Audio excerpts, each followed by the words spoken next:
अब हम आपको अमेरिका के एक सीक्रेट मिलिट्री बेस के बारे में बताएंगे। अमेरिका का ये सीक्रेट मिलिट्री बेस इन दिनों काफी चर्चा में है। ये बेस दक्षिणी इजराइल में माउंट हरकेरन के ऊपर बनाया गया है। इसका कोड नेम साइट 512 रखा गया है। शुरुआत में इस बेस में 100 से कम अमेरिकी सैनिक रखे गए थे। हालांकि अब इस सीक्रेट मिलिट्री बेस में अमेरिकी सैनिकों की संख्या कई गुना बढ़ा दी गई है। आज ये खबर आपको क्यों बता रहे हैं? क्योंकि इसी मिलिट्री बेस के जरिए साइट 512 के जरिए नजर रखी जाती है ईरान पर। हिजबुल्लाह के हमले और ईरान से टकराव के बाद अमेरिकी सैनिकों की संख्या बढ़ाने को लेकर लिया गया फैसला ही आज की खबर है। इस बेस में 300 से ज्यादा अमेरिकी सैनिक रहते हैं जो दिन रात इजराइल की सुरक्षा में जुटे रहते हैं। अब अमेरिका के इसी सीक्रेट मिलिट्री बेस की साइट 512 की एक तस्वीर भी आपको दिखा देती हूं, कैसे इजराइल की हिफाजत ये करता है।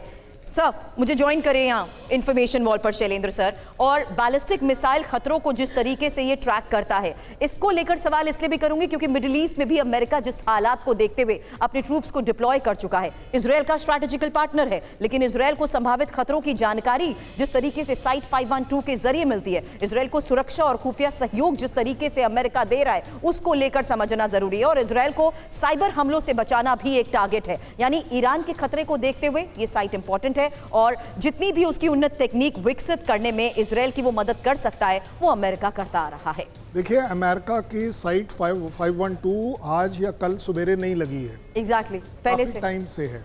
एक बात मैं वैसे बता रहा हूँ, और ये उनकी जरूरत भी है, क्योंकि अपने आप में सिर्फ ये देखना कि इजराइल को सिक्योर करना है वो एक बात है, लेकिन जो information Iran, Hezbollah, Houthi, Hamas, इनकी जो इंफॉर्मेशन है वो यूएस के लिए भी उतनी ही इंपॉर्टेंट है। जब आप इस तरह की एक साइट से अपने इलेक्ट्रॉनिक गैजेट, साइबर गैजेट्स के द्वारा अपने चारों तरफ अपने आप को ही नहीं इजराइल को भी सिक्योर करते हैं, लेकिन एम आपका एक बड़ा होता है कि किस तरीके से, कहां से क्या कमांड एंड कंट्रोल चल रहा है, जिसको कि आप कोलेट कर पाएं। आप भी एक अपने लिए, खुद के लिए भी देखें, क्योंकि एक मिसाइल जो हो सकता है हुतीज ने इजराइल की तरफ भेजी है, हो सकता है उनके एयरक्राफ्ट कैरियर की तरफ भी जाए। जो कैरियर्स डिप्लॉयड हैं, जो अपने आप में बड़ा डेंजरस सिचुएशन है। सो हम इसको कहते हैं लेयरिंग ऑफ सिक्योरिटी। ये लेयरिंग उन्होंने इजराइल के लेवल पर करी है। और ये सिक्योरिटी बिटवीन लेट से, अगर मैं बात करूं यमन और इजराइल के बीच की, तो इसके बीच में इस तरह की जो सेफ्टी और सिक्योरिटी है in terms of worship, in terms of aircraft carrier, उन सब की इंडिविजुअली है।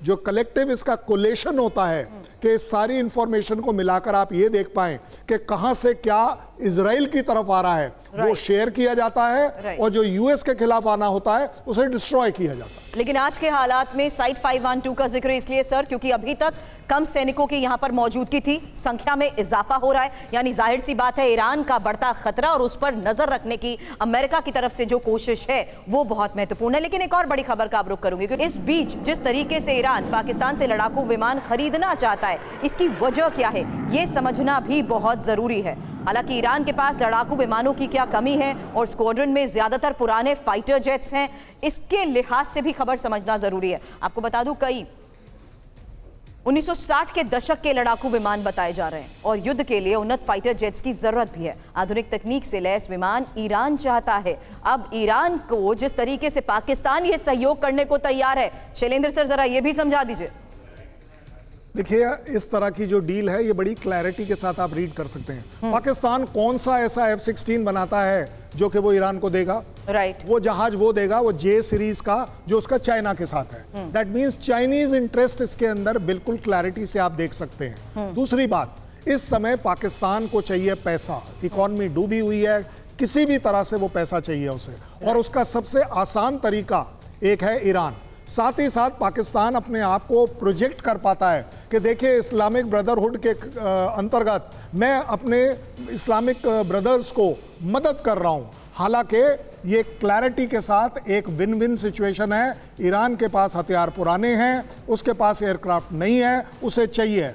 पाकिस्तान को बिजनेस करना है, उसको पैसा चाहिए, और as far as China is concerned, उसे अपने जहाज बेचने हैं।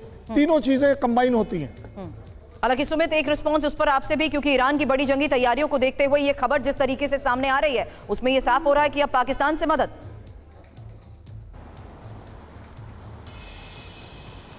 देखिए बिल्कुल सर ने बिल्कुल ठीक बात कही कि पाकिस्तान क्या मदद करेगा। पाकिस्तान खुद मदद के लिए मोहताज है, वो चीन से हो दूसरे देशों से लगातार मदद लेता रहता है। लेकिन एक ज़रूर इंपॉर्टेंट बात है कि एक रूट जो होता है, सप्लाई रूट जो पाकिस्तान से अफगानिस्तान और वाया ईरान जाएगा, दरअसल ये कोशिश की जाएगी कि अब ऐसे arms and ammunitions, prohibited arms and ammunitions Iran को सप्लाई किए जाए, चाहे वो चीन की तरफ से हो चाहे वो पाकिस्तान की तरफ से हो, जो ईरान को डेटरेंस पावर दे सके, चाहे वो न्यूक्लियर वेपन्स भी हो। और ये इसलिए किया जा रहा है क्योंकि अब ईरान ये चाहता है कि अब उसके पास कुछ ऐसे डेटरेंस वेपन आए जो कम से कम इजराइल को डराने के लिए, उसको पोस्चर करने के लिए दिखा सके कि अगर ईरान पर हमला डायरेक्टली किया गया तो ईरान भी बड़े नुकसान इजराइल को पहुंचा सकता है। चलिए सुमित, बहुत बहुत शुक्रिया। स्टे सेफ, लगातार आपसे इस बारे में अपडेट लेते रहेंगे। और शैलेंद्र सर, हमें भी ज्वाइन करने के लिए आपका बहुत बहुत शुक्रिया।